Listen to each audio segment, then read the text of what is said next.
In the past 2 weeks, there has been a rapid rise in COVID cases among children at Ontario's daycares, driven primarily by the more contagious variants of the virus.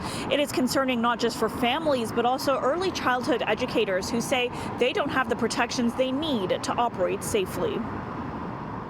It's been incredibly frustrating for folks in the childcare sector. A surge in cases among kids. In the last 14 days, 537 cases in children have been reported at licensed childcare centers and homes. That's nearly a quarter of total cases reported since the start of the pandemic. And physicians tell us those numbers are driven primarily by variants of concern. There's no question now with these variants that are much more infectious that children are spreading it to each other. The question now, whether or not the variants are more harmful to children.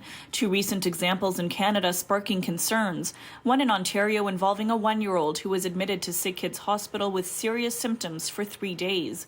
And in Quebec, a Montreal hospital confirming yesterday a 16-year-old became the youngest person to die of the virus in the province. It's a different virus now. Children and youth are getting sicker and there are higher rates of hospitalization. Early childhood educators tell us the surge in cases could have been prevented if proper precautions had been taken last summer. The government ignored nearly every recommendation that we made, from pandemic pay to keeping cohorts smaller and group sizes smaller. It's an essential service for so many people, and we just don't treat it with the respect that we should be. Obviously, with the third wave, our priority is knowing how we can strengthen our protocols. We've already done that earlier this year to make these centers as safe as humanly possible. Now there is a push to immunize after the Ford government announced yesterday that educators in high-risk neighborhoods in Toronto and Peel would be eligible for vaccines starting next week. There's been confusion about whether or not early childhood educators are included.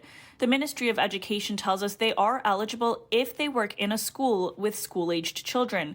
So that excludes ECEs and childcare workers in the community, about half of them. They're working with a largely unmasked population of young children who can't physically distance every day. Here in Toronto and Peel, even if with schools shut down, childcare centers remain open.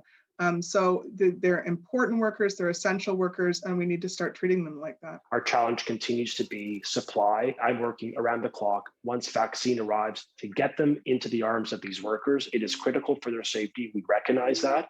Meanwhile, Ontario's top doctors say they're working closely with centres to get cases under control. I would say that, unfortunately, what's happening in childcare centres is reflective of what's happening in the local communities. I think we're very much hoping that the general public health measures we're putting in place for the whole province will have a positive impact on childcare centres.